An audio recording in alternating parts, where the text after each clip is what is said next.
I'm Tom Baker, this is Chasing Cars, and welcome to our 2025 Toyota Land Cruiser 300 Series versus Prado comparison. Which of these Toyota four-wheel drive wagons should you buy? This is a video that many of you have requested in the comments, and today we're delivering with the new 250 Series Prado and also the brand new 2025 upgrade to the 300 Series, which has given it new infotainment among other changes. Now, there's a big price gap between these vehicles. So, of course, the big question is, should you be spending sort of 30 to 50 grand more on the V6 300 Series over the four-cylinder Prado? We're going to get to the bottom of that in today's video. We're going to check out the interiors, take them for a drive, compare the running costs, what you'll really be spending, and I'll let you know the answer. But I'm also going to give you a couple of rivals that you should be considering instead of these vehicles. And I'm also going to deliver a couple of hard truths at the end of the video, which I think Toyota should really take to heart. But before we get started, make sure to hit subscribe and the notification bell, and let's get on with it. Chasing Cars, honest reviews of your next car. Brought to you by Budget Direct. Despite these vehicles being virtually the same size, the execution of the interiors is different enough that they actually do still feel quite distinct. In some ways, the 300 Series continues to feel like the big daddy of the range, even though it's really no bigger anymore than the 250 Series. Now, this vehicle came out 3 to 4 years ago, and the interior certainly isn't as up to date and up to the minute as the Prado. It's more conservative, and that's because the big markets for the 300 are the Middle East, used to be Russia, Australia's a decent size, and this is more intended for customers that aren't looking for the hardcore retro stuff, but instead more simple luxury, and that's what you get, particularly here in the Sahara, which is $139,000 before on-road costs. Fair bit of coin. But it's one of those Toyotas which actually is finished like a Lexus inside, and because we don't have the Century here in Australia, this is the de facto flagship Toyota, and yet there's still two grades above this Sahara, but you don't need those. This is really the right spec of 300 Series if you're looking for something really luxurious and comfortable. And it's just so beautifully done in here with lovely material quality, perfect build quality, comfortable real leather seats in the Sahara, good sounding 14-speaker JBL stereo. We are under a porthole sunroof here. It's fairly toned down and not shouty, but frankly, that's what I actually like. I'd probably go for the no-cost optional beige leather, but more people will prefer this black. Heating and cooling on the front seats makes it particularly temperate and livable even in high Australian summer. But do you need a Sahara? Not really. The GX, very stripped out with vinyl floors, pretty cool. The GXL is quite livable. The VX is where it starts to feel posh with cooled fake leather seats. But even the GXL these days gets a fridge in the center. The Sahara is where you're starting to get more real stuff like proper cowhide on the seats, and then above that, GR Sport and Sahara ZX are very posh indeed. All the controls fall easily to hand for things like climate, although there's fewer physical buttons for media now. We've got a different 12-inch touchscreen up here with just buttons for volume up and down, no longer a dial, which is a bit frustrating. And if you want to change track, you've got to do it on the screen. But we do also have a new 12-inch screen in front of us for 2025, which is fully customizable, fully digital. The old mechanical dials were quite pretty, but this screen offers far more options in terms of customizing it exactly how you want. Lovely leather and fake wood steering wheel here with lots of physical buttons and easy controls. Likewise down here, controls for your low range, locking center diff, crawl control and your off-roading tools. Everything's where you'd expect. But there's not a huge amount of storage. 2 cup holders here, our fridge in the center, bit more open storage here than there was earlier, but nothing like the open shelving over here you find on some other Toyotas. Still, exceptional quality and surprising luxury is the name of the game in the 300. It's always hard with these comparisons picking the most perfect pair to compare with each other, because with big ranges like this, you could really pick anything, and I'm sure in the comments there'll be people wishing I did it with something else, but I thought to give the Prado the best chance against the 300, let's go with the Kakadu for this time. But this car is 100 grand. That's probably more than most people would want to spend on a Prado, and that's before on-road costs.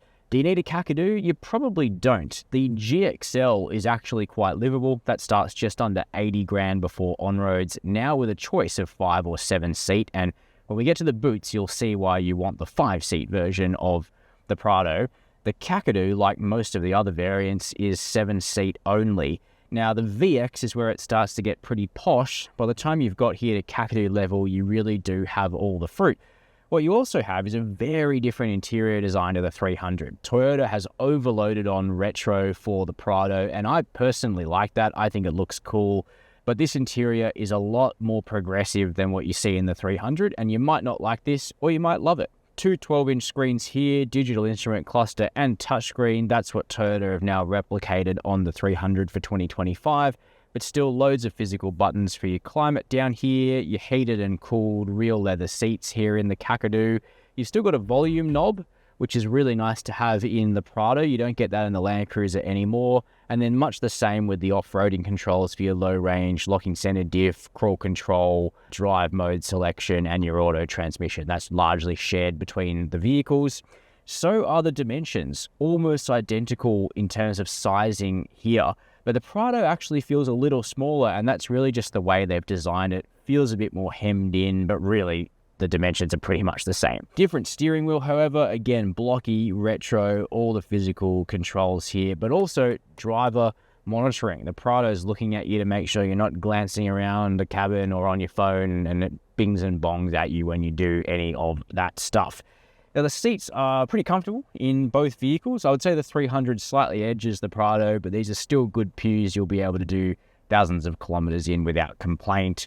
Just in-out lumbar in both cars, but loads of power adjustment for the driver and very good visibility out of this box-shaped Prado, although the tall mirrors are a little bit on the narrow side. Really where you want to be in a Land Cruiser is in one of the front seats for country touring, and this is where the kids are going to spend their time, and frankly, they'll love it. But if you're an adult, it's not perfect, and that's because, of course, the Land Cruiser continues to be a proper four-wheel drive with body-on-frame construction, and that forces up the floor, a little bit like what happens in an EV, and that means that your legs end up sort of up from the seat, and that's not that comfortable, so you've got to splay your legs like this. Now, last year I took a 300 to Adelaide and back from Sydney, which is a pretty long drive, and we had 3 adults, so we all shared the stints and sat in different places in the car. And I've got to say, doing hours back here as someone with long legs is not ideal. So I wish Toyota had angled the seat up a bit, but they didn't. So again, kids won't notice this sort of stuff. They'll be happy with their rear screens, which is something that appears on the Sahara, and upgrades on the Land Cruiser. And the resolution's actually amazing. And even though I think these days most kids use their own phones or iPads or whatever to entertain themselves, one cool thing you can do with this is it's got an HDMI port, so you could set up a games console or what have you if you really want to spoil your kids, or they've been very good and deserve it. And that is down here, that port, along with a whole bunch of other options. Heated and cooled seats, even in the rear on the Sahara, which is lovely. You've got an additional 2 climate zones back here, USB ports, you've got a 12-volt socket, headphone jacks for use with these screens, and you can hook up your appliance to the household power point in the boot. We do have a very substantial flip-down armrest here with cup holders, and all the sort of leather, pleather-lined materials continue here into the back. And not only have you got air vents down there, you've also got your ceiling jobs, and the air conditioning in this car is legendary. So really everyone should be happy. There is a third row. That's a proper kid-only zone. Jumping into the Prado, you'll see immediately we've got the same problem as the 300, and that's that my legs are floating in air. So for adults or anyone with long legs, long drives are going to be a little bit less comfortable than what they'll be in your BMW X5s, your Volkswagen Touaregs, Volvo XC90s, which are all car-based vehicles, whereas these are more like proper four-wheel drives, and they share a platform, so it's not unusual that they would look very similar here in the back. Now, as you can see, we've still got some controls here, one separate climate zone for the whole back area, temperature fan, heated and cooled rear seats still in this Prado Kakadu. No air vents down here, but we do still have the roof ones that you also see in the 300 series.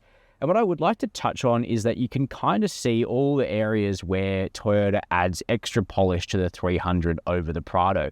Certainly the build quality is good in here and the material quality is okay, but it just feels like a cheapified version of the 300 series. Not to a terrible level, it certainly doesn't feel crappy, but all the plastics, the materials, the way things shift about a little bit more in the Prado is just not quite there. You can see the 12-volt cover has snapped off here in this 250 series. Mind you, this press vehicle has 12,000 Ks on it.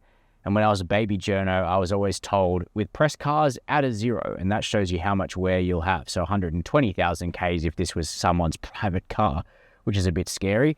Still have things like the flip-down armrest, but again, it's a cheaper piece. It's a less substantial piece. So does that mean the 300 is worth $40,000 more as these two cars sit?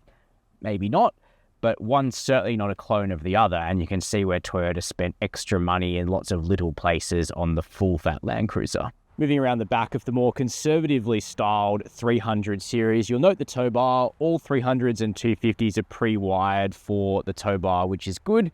Power tailgate on this Sahara. It does have a kick to open function. You can code out those beeps, and you'll want at least a VX, or at least most people will, because that's where the power tailgate starts. Opens up to reveal 1,000 litres of space. Very good, very square. Plus, you can deploy a third row in the Sahara electrically. Now, it's not the quickest, but it does come up nice and easily without any intervention from yourself. You don't have to lean into the car and get muddy. The third row, not the biggest out there, but passengers do enjoy air vents, USB-C ports, cup holders, 175 litres of space in 3-row mode, so not an awful lot left over. You do get a bit of storage down here for your tools to deploy the spare wheel and tyre, which is full size, and that's located beneath the vehicle underslung, just like it is on the Prado. The big deal about these third row seats is you can see they fold very neatly into the floor and give you a totally flat open area. That's not something that Toyota was able to manage for the Prado. So once this beeping's out of the way, we need to go and have a look at the 250 series. Before we get into the Prado's boot, an interesting point is that these vehicles are almost identical in size. It's no longer the case that the 300's the biggie and the Prado is small. That's because Toyota doesn't sell the 300 in many places in the world. America and Europe do not get the 300 in Toyota form, so the Prado's been made bigger. In fact, it's 1 centimeter longer than the 300 series, same width, 2 centimeters shorter in height than a 300. Now, one cool thing you do get on the Prado is opening tailgate glass, so you can throw stuff in there easily without having to wait for the full door. But let's go for the horror show by opening that door now. I'm sure you've watched other Prado reviews, so this won't be a shock to you, but if it is your first time, then we need to explain what's happened. And what has happened is the 48-volt mild hybrid system that probably no one really asked for is taking up space under the floor of the 250 series, and that means the third row is not neatly integrated into the floor like it is in the non-hybrid 300 series. Then, to cover up the gap between the boot floor and the third row seat, Toyota have put this really flimsy little box in here. It can take 60 kilograms worth of stuff. As you can see, it's not... It feels like someone ordered it off Temu. It's pretty horrible. You can actually get rid of that and throw it out of the car if you're fine with a stepped boot. You do still get things like a household power point in the boot, same as the 300. Third row has cup holders and USB ports. But I think the problem here is that, there's two problems. One, Toyota is one of the richest car companies in the world. They should have been capable of engineering a better solution than this. I really think this is just lazy in the face of their Australian customers and customers in the rest of the world to think that this was okay.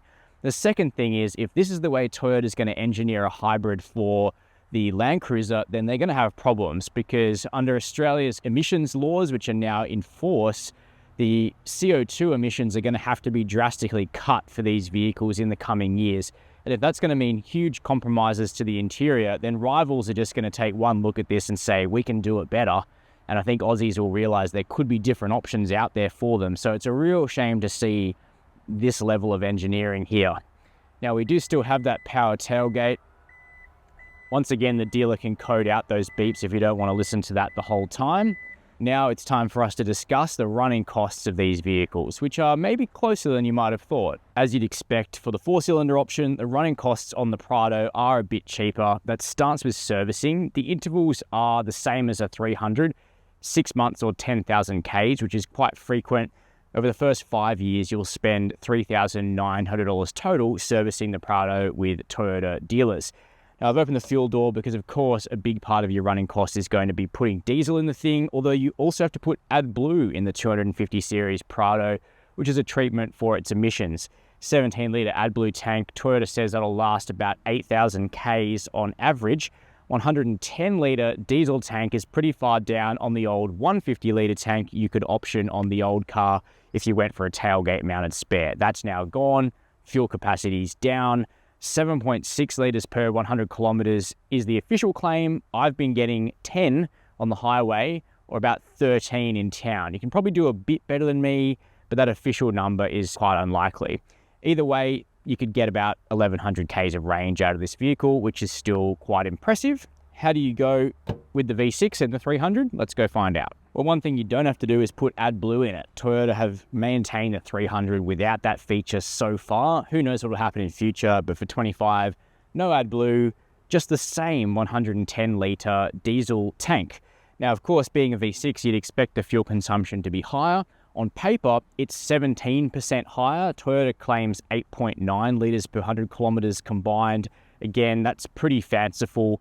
I've been getting about 12 on the highway and about 15 in town. Again, you will be able to do a little bit better than me, but those are some ballpark numbers for what you should have in mind. Now, again, the old 200 used to have a bigger tank, 138 litres. So as the engine capacities come down, the fuel tank capacities come down. A little bit annoying, just something to keep in mind if you're going to do those big long drives that this vehicle was designed for.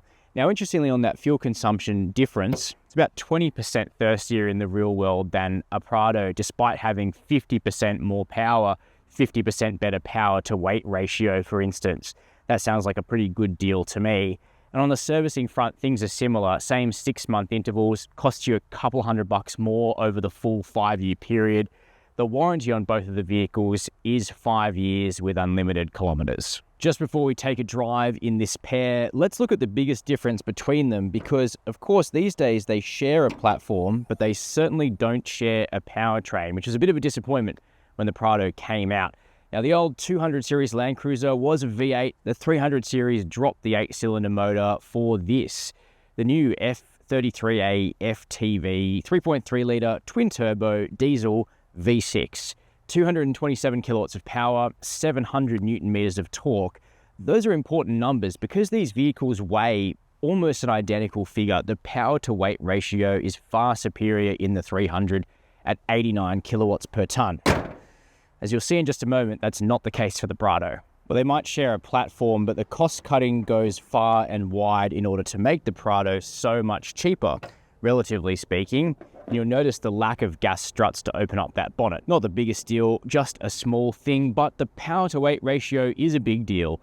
59 kilowatts per ton, which is frankly appalling in 2025. And the reason for that is this Hilux tier engine fitted to all Prados in Australia. It is the 1GD FTV 2.8-litre single turbo diesel with 48-volt mild hybrid assist in this vehicle. Makes the same outputs as a Hilux, 150 kilowatts of power and 500 newton meters of torque. Now, those numbers themselves aren't terrible, but of course, when you're spending 6 figures on a top-end Prado like this, I think a lot of buyers were hoping and expecting for at least a 6-cylinder engine, if not some kind of electrified hybrid. And that is what you see overseas in the Prado. You can get a turbo petrol 4-cylinder hybrid in the US, and the Lexus version of this car, well, that scores a twin-turbo petrol V6. Heading off-road, the Prado has handed away its old big advantage, which was always a more wieldy size, and now it's basically as big as a 300 series. Well, the bigger advantage of the larger cruiser is now its 245mm ground clearance, which compares to 221 in the Prado, but weighting depth is 700mm for both.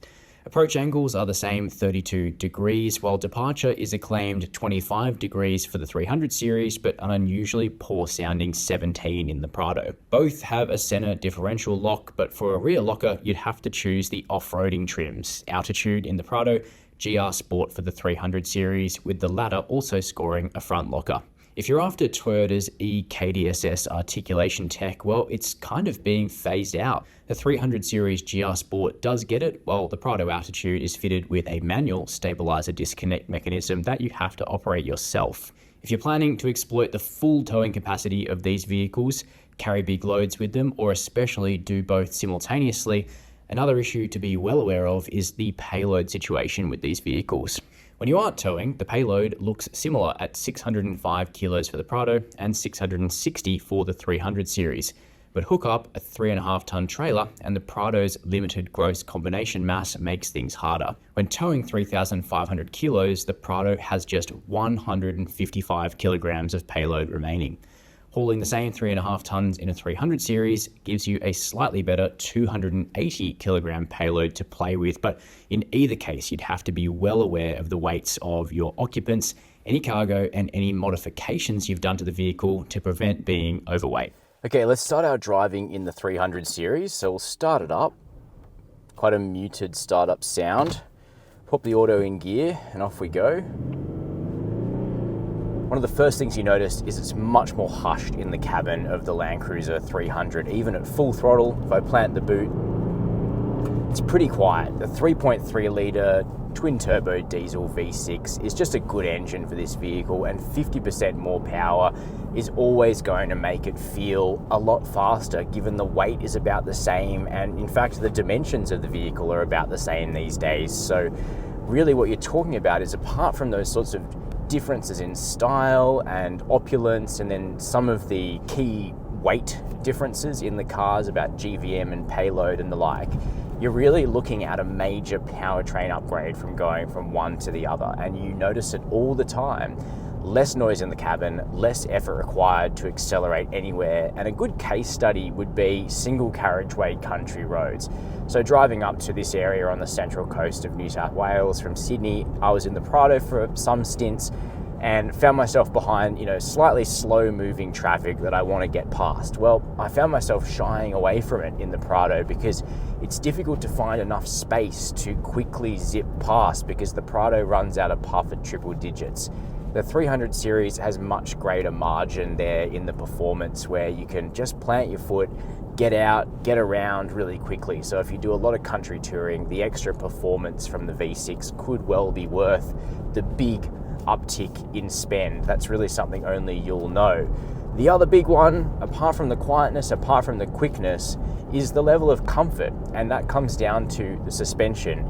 Now, the Sahara these days is really not that special a 300 series, because you've got the GR Sport and you've got the Sahara ZX above this, which both have adaptive variable suspension like that Prado Kakadu.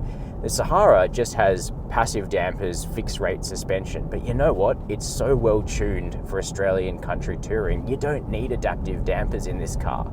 We do have the smaller alloys with a higher profile tyre, which is exactly what you want for this kind of driving, but you just really notice that there's a much greater degree of comfort in how this vehicle traverses the common kinds of bumps you get, not just in town, but also the more difficult ones on country roads, your craters, your square edge stuff, which can really upset the Prado, and you're constantly getting that fidget and bumping in the Prado. In the 300, you're in a body-on-frame vehicle. You can probably hear a bit of vibration in my voice, in fact, in this video, but it's to about a 50% lesser degree than the Prado. This soaks up twice as much as the Prado does when you're going down a road like this. And again, for extended country touring, it's less fatiguing, it's less uncomfortable, it's just less annoying in every way. Steering feels a bit slower than the Prado, but you do get into a good vibe with the 300 quite quickly. Visibility also pretty good, maybe a touch worse than the really square and upright Prado, but still very good. Safety systems feel half a generation behind the Prado though. The Prado's got really bang on lane centering, which was a bit of a surprise for a relatively agricultural vehicle. The Land Cruiser, not quite as precise, a little bit more binging and bonging from the lane keep assist in this car, but it's partially the width. But that is one thing I've noticed since the last time I drove one of these, is that the safety systems are less intrusive than they were before, but they're still not super accurate. So I found myself driving without them most of the time and just using the adaptive cruise and blind spot monitoring. Okay, time to take a drive in the Prado. So hit the starter button, hear the familiar sound of the 2.8 starting up, 8-speed auto into gear, and off we go. First thing you hear is a pretty loud and clattery 4-cylinder diesel engine, as the Prado has been since the optional petrol was eliminated from the range many years ago now. 2.8 litre single turbo diesel 4-cylinder, same as the sort of high spec powertrain in the Hilux, We do have the 48 volt mild hybrid system here. We've already talked about the impact that has in the boot. The impact that it has on the drive is incredibly minimal. Put the new Prado back to back with the old one, and the main thing you'll notice is the extra weight as opposed to the impact of the hybrid system. Extra weight obviously blunts the performance in terms of the acceleration, and it blunts the fuel economy, and certainly the mild hybrid system doesn't really scrape much of that back.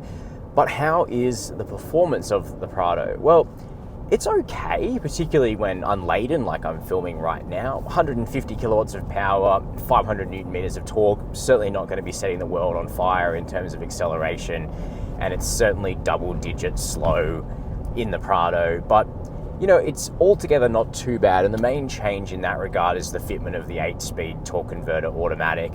Not just having 8 speeds, which certainly helps keep the engine in its pretty narrow torque band, but also the software that Toyota have engineered for the transmission in the Prado is actually pretty aggressive. Like, you breathe on the throttle and it wants to downshift quickly, it wants to get into that torque band as fast as it can, and that kind of helps to, in a small way at least, disguise the fact that this is actually a pretty slow vehicle. And compared to the 300 series, which is really all about that effortless, silky performance from that larger capacity V6 diesel, the Prado feels way louder in terms of engine noise. If I put my foot down, you know, it's sort of immediately very gruff and very loud in the cabin. But ultimately what Toyota has done is they've thrown their best at the software for the transmission. They've kind of made it feel snappier than it is, and yeah, that's relatively effective. Naturally, when you've got the vehicle fully laden, you've got lots of people, you've got cargo, you might be towing, that's where you'll really wish this vehicle, which looks really good outside and you kind of want to love it, you'll be thinking, why, oh why can it not just have a stronger engine? And I think it's a bit of a disservice that Toyota released such a cool new Prado without a cool new, or at least bigger engine. Now in America, they've got a turbo petrol 4-cylinder hybrid. I haven't driven it in the Prado platform myself, so I don't want to offer too much commentary. What I can tell you is the 250 series Lexus GX with the V6 twin turbo petrol, oh, that is chef's kiss. You do need an oil tanker following you around to fuel the thing, and it doesn't have a big fuel tank, so range is an issue. Not such a problem here in the Prado with the diesel, but the performance is way stronger in the GX. What about the rest of the drive in the Prado? I'm going to flick a UE to get out of this sun and I'll tell you what I think. That's better, sun's behind us now, and we've conveniently gotten right to a set of sweeping corners, which actually shows us one of the upsides of the new Prado, which is that while it's absolutely no sports SUV, it is actually a little bit more dynamic than the old Prado. We are in the Kakadu here, which does have adaptive variable suspension and lower profile tires, and those things help the handling, certainly, but there's less body roll across the range in the new Prado compared to the old one. The old Prado had quite secure handling, but it had very low limits, and so it was not really a car you could punt that hard on a country road. Not that that's really the main job of a Toyota Prado, but the new one is a grade better in terms of its handling. I definitely prefer the steering, which feels a little bit quicker in the ratio in the new Prado. One thing that hasn't really radically improved though is the ride. The core ride quality, the core damping is actually okay in the Prado, which has coil springs out the back, whereas something like a Hilux is on leaf springs like most utes in the rear. The core damping's okay, it soaks up road imperfections pretty well, like the big kind of craters that you get in Australian country roads that aren't very well maintained. What is not good about the new Prado or the old one is the way it fails to round off the square edges and the constant imperfections in town and country roads. So while the car isn't banging and clanging and crashing off bumps and wheels falling off and stuff, instead, as the occupant, you're just subjected to constant fidget, constant bouncing, the noise of trim pieces moving around. It doesn't feel very rigid. And of course, you get used to this quite quickly, and some people end up loving the fact that Prados feel pretty alive as you get down the road. But compared to the 300, which is still body on frame, still a proper four-wheel drive, we're just lacking that last degree of bump insulation and quietness in the cabin, and that's one of the main areas where it feels cheaper. However, it's a little quieter inside than it used to be. The safety systems, including the lane keep, work surprisingly well, and the visibility out is good. So now we need a verdict. Well, I think we probably all wanted to love the Prado more than we actually do, but while it continues with the Hilux's undercooked diesel engine and that poorly packaged third row, if you want to go Prado, I would spend as little as possible. Probably the GXL 5-seat at $78,990 is really the only one that makes good sense. If Toyota put a better engine in the Prado in future, well, we'd have to reevaluate.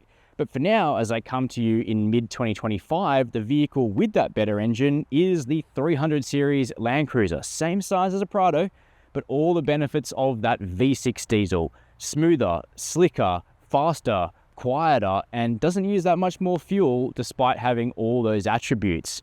Of course, the red flag, well, that's 140 plus on roads. That's 100.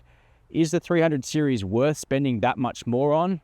Well, I think so, if you're going to keep it for a long time. If the car's going to be in your family for the next 10 years, go the 300 and probably smash the piggy bank on a VX or a Sahara because they're so polished and complete. But that's probably all you need. However, don't forget to check out rivals. The thing is, Nissan will still sell you a V8 Y62 Patrol with a new interior for 100 grand plus on roads. You could look at Defender, Touareg, X5, or of course the Lexus GX, the Lexus Prado with the twin-turbo petrol V6 engine. That kind of splits the difference on price. As for Toyota, frankly, I think they're taking the mickey at this point. I think both of these cars are incredibly overpriced. I think that is what has let rivals get a look in, and I wonder what's going to happen with the future of these cars in Australia. Now that Labor's emissions laws are set in stone, that government has been re-elected, these cars are going to have trouble under those CO2 limits. So I think Toyota's going to have to get creative on powertrain, on economy, on price, just to keep these vehicles above water. So lots in the future for the Land Cruisers. But for now, the 300 series comes out on top. But over to you. What is your opinion on this comparison? Let us know down below in the comments. While you're there, hit subscribe and the notification bell. And as always, thanks for watching Chasing Cars.